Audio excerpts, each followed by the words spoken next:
अहमद रजा खां बरेलवी जो है वो एक गुमराह शख्स था। उसने गुस्ताखियों पे गुस्ताखियां की हैं। आइए सामाइन, आज की इस वीडियो में इसी देवबंदी वहाबी की बकवास का जायज़ा लेते हैं और इसका ऐसा जवाब देते हैं कि अगर इस देवबंदी के अंदर बराए नाम भी गैरत होगी, हया होगी, तो आइंदा इस तरह बेलगाम होकर कुछ भी बकने से पहले बार बार सोचेगा। तो चलें वीडियो शुरू करते हैं और देखते हैं कि ये बक क्या रहे हैं।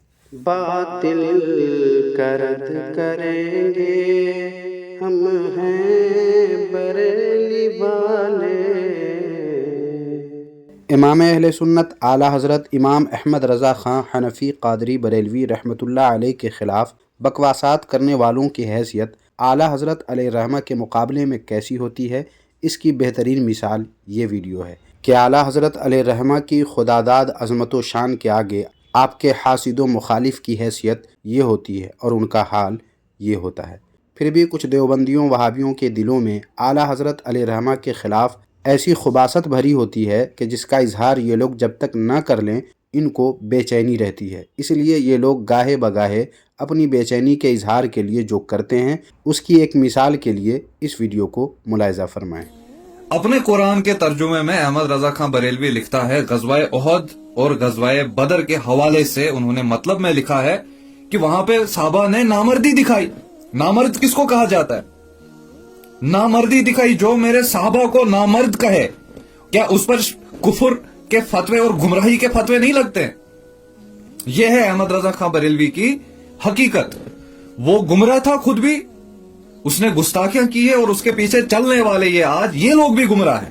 मोहतरम सामीन व नाज़रीन, इस वीडियो में इस देवबंदी ने अपने दिलो दिमाग की खुबासत के इजहार के लिए जिस बात को बुनियाद बनाया है वो है सूरह आले इमरान की आयत नंबर 122 का तर्जुमा, जैसा कि आप कंजुल ईमान शरीफ के इस स्कैन में देख सकते हैं। आयत है इज़ हम्मत ताइफतानी मिनकुम अन तफशला। इसका तर्जमा इमाम अहले सुन्नत आला हज़रत इमाम अहमद रज़ा ख़ां हनफ़ी क़ादरी बरेलवी रहमतुल्लाह अलैह ने क्या किया है, इसे आप नीचे पढ़ सकते हैं। इन्होंने इस आयत के तर्जमे में लिखा है कि जब तुम में के दो गिरोहों का इरादा हुआ कि नामर्दी कर जाएं। दरअसल सामाईन व नाज़रीन, यहाँ इस लफ्ज़ नामर्दी का मतलब कम हिम्मती है, मगर इसे इस देवबंदी ने यह कहा कि सहाबा को नामर्द कहा, जो बिलाशुबा इस देवबंदी की जिहालत है।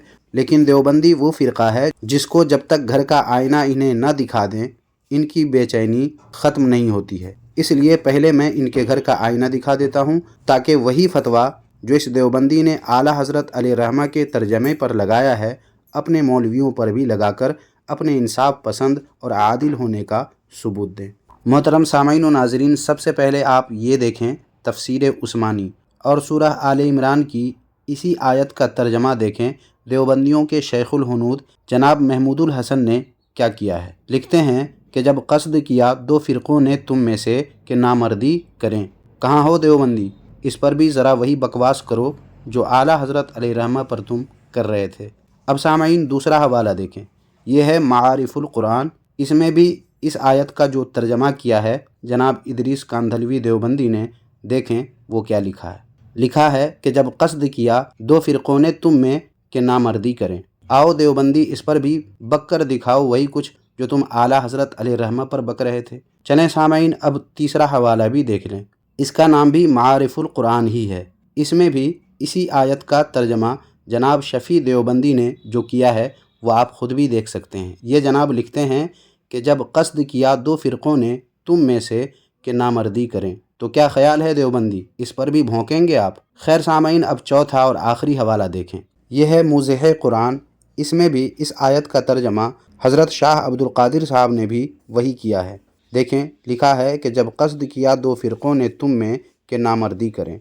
इन चारों ने, यानी हज़रत शाह अब्दुल क़ादिर साहब ने, महमूदुल हसन देवबंदी ने, इदरीस कांधलवी ने और शफ़ी देवबंदी ने वही तर्जमा किया है जो आला हज़रत अलैहिर्रहमा ने किया है। और इन चारों किताबों में भी ठीक वही जुमला यानी नामर्दी का जुमला लिखा है जिस पर इस देवबंदी ने अपनी वीडियो में वावेला मचाया है और इमाम अहले सुन्नत आला हज़रत इमाम अहमद रज़ा ख़ां हनफ़ी क़ादरी बरेलवी रहमतुल्लाह अलैह पर अपनी ज़बान तान दराज करके अपनी खुबासत क़ल्बी का इजहार किया है। इस पर मैं इस देवबंदी से कहना चाहता हूँ कि तुम्हारे इन सब अकाबिरीन ने भी वही तर्जमा किया है جس پر تم نے گستاخ اور کافر ہونے کا فتویٰ لگایا ہے۔ تو کیا اپنے ان مولویوں پر بھی گستاخ اور کافر ہونے کا فتویٰ لگاؤ گے؟ اور وہ سب بکواسات جو تم نے اعلیٰ حضرت علیہ الرحمہ کے خلاف اپنی اس ویڈیو میں کی ہے، ان لوگوں پر بھی تم کرو گے، یا گونگے شیطان بن کر کسی کونے میں جا کر چھپ جاؤ گے؟ اسی لیے جب علم نہ رہے تو یوں بے لگام ہو کر بکواسات مت کیا کرو، ورنہ ایسے ہی منہ کی کھا کر ذلت و رسوائی پا کر چلے جاؤ گے اپنے گھر کو۔ اس لیے اس طرح بے لگام ہو کر جو منہ میں آئے وہ مت بکا کرو، اور اگر بکنے کا من ہے تو پہلے ایک بار اپنے گھر میں ضرور جھانک لیا کرو۔ سامعین، اب دیکھیے آگے یہ دیوبندی کیا کہہ رہا ہے۔ اس کو پتہ ہی نہیں تھا میں بول کیا رہا ہوں، کر کیا رہا ہوں، اپنے سوا اس کو کوئی مومن دکھتا ہی نہیں تھا۔ وابڑے بھی کافر، دیوبندی بھی کافر، اہل حدیث بھی کافر، جماعت بھی کافر، وہ بھی کافر، سب کافر، ہم جو ہے ہم ہی صحیح دین پر ہیں۔ اول تو جناب آپ کو چاہیے تھا کہ اپنی کہی گئی ان باتوں پر ثبوت پیش کرتے۔ ایک حوالہ الملفوظ کا آپ نے لگایا بھی ہے تو اس میں ایسا تو لکھا ہی نہیں ہے، پھر آپ کی ان بکواسات کا کیا مطلب؟ پھر بھی اگر آپ کو اعلیٰ حضرت علیہ الرحمہ کے فتوے سے تکلیف ہے تو اپنے امام الطائفہ جناب اسماعیل دہلوی کی بدنام زمانہ کتاب تقویۃ الایمان کھول کر دیکھ لیں، آپ کا دماغ صحیح ہو جائے گا کہ کیسے اسماعیل دہلوی نے مسلمانوں پر کفر و شرک کے فتوے داغے ہیں۔ مگر گھر کی یہ تکفیری دہشت گردی تو آپ کو نظر نہیں آتی ہے، اور چلے آتے ہیں منہ اٹھا کر اعلیٰ حضرت علیہ الرحمہ پر اعتراض کرنے۔ کوئی مرا تو ختم، کسی کے گھر میں شادی تو ختم، قبرستان پہ ختم، میت پہ ختم، کہیں پہ کھانے جاؤ ختم، ہر جگہ یہ بدعت اور شرک کی فیکٹری انہوں نے چلائی تھی آگے۔ اب لگاؤ فتوے، اب لگاؤ نا فتوے یہاں پہ۔ جو قرآن کا ترجمہ غلط لکھ سکتا ہے تو اس کی کتابوں میں کون سی غلاظتیں ہوں گی وہ تو آپ بھی جانتے ہیں اور ہم بھی جانتے ہیں۔ سن لیا سامعین و ناظرین، اس نے جو کئی بار ختم کہا ہے، اس پر بھی کوئی ثبوت اس نے نہیں دیا۔ میں اس دیوبندی سے کہتا ہوں کہ جناب آپ نے جتنی باتوں پہ ختم کہا ہے نا، اتنی باتوں پہ آپ مرتے دم تک ثبوت پیش نہیں کر سکتے۔ جرأت ہے تو لگا لیں آپ اپنی ایڑی چوٹی کا زور اور اپنی کہی گئی ختم پر ثبوت پیش کریں۔ اور سامعین و ناظرین، ہر جگہ بدعت و شرک کی فیکٹری چلائی تھی، یہ کہا ہے اس بہتان باز نے، جبکہ اپنی یہ بات بھی دلیل کے ساتھ یہ دیوبندی قیامت تک ثابت نہیں کر سکتا۔ پھر اس نے ترجمہ قرآن کو غلط کہہ کر فتوے لگانے کی بات کی ہے، جس پر جواب میں عرض ہے کہ جس ترجمہ کو تم نے غلط کہا ہے وہی ترجمہ تو تمہارے مولویوں نے بھی کیا ہے، جیسا کہ میں ثابت کر چکا ہوں۔ تو ہمت ہے تو اپنے ان مولویوں کے ترجمے کو بھی غلط کہہ کر دکھاؤ اور اس پر بھی وہی فتوے لگا کر دکھاؤ، اگلے ہی دن دیوبندیت سے نکال باہر کر دیے جاؤ گے۔ اور رہی بات کتابوں میں غلاظت کی، تو سنو دیوبندی، ہمت جٹا کر اعلیٰ حضرت علیہ الرحمہ کی کتابوں میں تمہارے حساب سے جو غلاظت ہے اسے تم پیش کرو، پھر جو تمہارے گھر کی غلاظتوں کو دنیا کے سامنے اور تمہارے سامنے پیش کروں گا تو پھر تم کہیں بھی منہ چھپانے کی جگہ نہیں پاؤ گے۔ ہمت کرو اور شروع کرو اس کام کو، دیکھنا ہے زور کتنا بازوئے قاتل میں ہے۔ ایک جگہ پہ لکھتے ہیں کہ احمد رضا خان بریلوی سے نقطہ کے برابر بھی غلطی نہیں ہو سکتی ہے، اور صحابہ نامرد، صحابہ نامرد، نامرد کس کو کہتے ہیں جانتے ہیں نا آپ؟ نامرد کس کو کہتے ہیں؟ صحابہ نامرد، اور احمد رضا خان بریلوی جو ہے نقطے کے برابر بھی غلطی نہیں کر سکتے۔ کیوں نہیں کر سکتے؟ یہ بھی اسی جگہ درج ہے، مگر تم تو ٹھہرے اندھے نزدی، پھر کیسے نظر آئے تم کو؟ اور اس قسم کی بات تمہارے گھر میں بھی اپنے مولوی کے بارے میں کہی گئی ہے، مگر چونکہ جناب آپ تو اپنے گھر سے جاہل ہیں، اس لیے آپ کو اپنے گھر کی خبر بالکل بھی نہیں ہے، مگر ضرورت پڑی تو میں آپ کو گاہے بگاہے آپ کے گھر کی سیر کروا دیا کروں گا، جس سے آپ کی ساری جہالت چھو ہو جائے گی۔ انتظار کریں آپ۔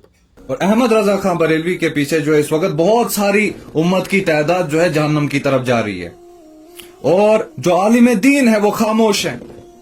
عالم دین کیوں نہیں ان کی گستاخیاں عوام کے سامنے لاتے ہیں؟ کیوں خاموش ہیں سارے؟ کیوں ہم کو کیوں میدان میں اترنا پڑ رہا ہے بار بار؟ تم کو اس لیے اترنا پڑ رہا ہے کیونکہ تم ہو اپنے گھر کی غلاظتوں سے یکسر جاہل، اور تمہارے مولویوں کو پتہ ہے کہ ہمارے دیوبندی مولویوں نے کیا کیا غلاظت آرائی اور کیسے کیسے کارنامے کیے ہیں، اس لیے وہ لوگ خاموش ہیں۔ بات سمجھو، اس طرح اچھل کود کرنے سے نہیں ہوتا ہے، بلکہ حقائق کے سامنے ٹک پانا، کھڑا رہ پانا یہ مشکل ہوتا ہے، جو تمہارے مولوی لوگ خوب اچھی طرح جانتے ہیں اور تم نہیں جانتے، مگر اب عنقریب جان جاؤ گے، کیونکہ رد باطل ری ایکشن تمہارا محاسبہ کرے گا انشاءاللہ تعالی۔ بھائی ان کی گستاخیاں لوگوں کو دکھاؤ کہ انہوں نے کون کون سی غلاظت، کون کون سی گستاخیاں کی ہیں، دکھاؤ امت کو آگے۔ उम्मत के सामने पेश करो, हदीस पेश करो, दलील के साथ पेश करो कि इन्होंने कौन सी गलाजतें लिखी है। लेकिन नहीं, हमें तो है ना ना ना, इससे तो इंतशार फैलेगा, इससे तो ये होगा, इससे तो वो होगा। भाई फैलने दो, इंतशार फैलने दो। अगर एक बंदा भी तुम्हारी वजह से, इनकी इस जमात से, इनकी इस गलाजतों से बाहर निकल के जन्नत की तरफ अगर आ जाए ना, तुम्हारे लिए काफी है यही, काफी है यही। लेकिन हम बोलें तो सही कि उन्होंने कौन सी गलाजतें बाहर निकाली है, कि ये गुस्ताख थे, ये गुस्ताखे रब थे, ये गुस्ताखे नबी थे, ये गुस्ताखे वली हैं। गुस्ताख रब, गुस्ताख नबी और गुस्ताख वली तो तुम्हारे गुरु घंटार लोग थे। यकीन नहीं तो तुम खुद आला हज़रत अलैहिर्रहमा की इबारात लेकर वीडियो बनाओ और जवाब में अपने मौलवियों की खुबासतों और गिलाजतों का मुशाहिदा करो। दूसरे को क्या कह रहे हो जनाब, आप खुद ये काम करें। आपकी अपने घर की सारी जहालतें ना झाड़ दूं तो फिर कहना। चलो हिम्मत करो और अपने घर की, अपने मौलवियों की गिलाजतें देखो। और आज मैं एक बात कहता हूं, कान खोल कर सुन लो, कान खोल कर सुन लो कि बहुत जल्द अगर इनमें से कोई उठ के नबी का दावा अगर नहीं करेगा, मैं भी इधरी तुम भी इधरी, बहुत जल्द नबी होने का ये दावा करेंगे। इसलिए आवाम के सामने इनकी गलाजतों को बाहर निकालो। देख रहे हैं सामीन व नाज़रीन, ये जनाब देवबंदी चीख ऐसे रहे हैं जैसे बहुत बड़ा काम कर दिया हो, मगर इस जाहिल देवबंदी से हमारी इस वीडियो का जवाब भी नहीं दिया जा सकेगा। और इसने जो बात कही है नबी का दावा वाली, इसके जवाब में अर्ज़ है कि दावा बाद में करना, पहले अपने घर की खबर ले लो। तुम्हारे देवबंदी मज़हब के बानी जनाब रशीद अहमद गंगोही ने अपने नबी होने का दावा दबी ज़ुबान से तुम्हारी पैदाइश से पहले ही कर दिया था। सबूत के लिए तुम इस वीडियो को देख सकते हो। खैर सामीन व नाज़रीन, ये तो हुआ इस देवबंदी की जहालत व खुबासत का जवाब। अब चूँकि इसने तर्जमे कुरान पर इस वीडियो की बुनियाद रखी थी, इसलिए इसको इसके घर की सैर अब चलते चलते करा ही देता हूँ। इसके लिए ये देखें मोहम्मद शफ़ी देवबंदी की तफसीर, जिसका नाम है मारिफुल कुरान। इसके जिल्द अव्वल के सफ़ा नंबर 599 पर देखें। साहबी रसूल हज़रत खालिद बिन वलीद रदियल्लाहु ताला अन्हु के मुतालिक इन्होंने लिखा है कि वो ख़ुद को कहते हैं कि अफ़सोस है कि मैं अब गधे की तरह बिस्तर पर मर रहा हूँ। अब ये चीखने चिल्लाने वाला देवबंदी बताएगा कि क्या साहबी रसूल के लिए गधे का लफ्ज़ इस्तेमाल करना कैसा है। क्या इसे भी अब तुम गुस्ताखी कहने की जसारत करोगे, या अपने घर के मौलवी देखकर चुप शाह बनकर टुक टुक दीदम दम न कशीदम का आईना बन जाओगे। खैर सामाइन, आज की इस वीडियो में बस इतना ही। आज की ये वीडियो आपको कैसी लगी कमेंट बॉक्स में हमें ज़रूर बताएं, और इस वीडियो को भी लाइक करके जितना शेयर कर सकते हैं कर दीजिए, ताकि लोगों को पता चले कि आला हज़रत के ख़िलाफ़ बकवास करने वाले की हालत आखिर में कैसी हो जाती है। जज़ाकल्लाहु खैरा।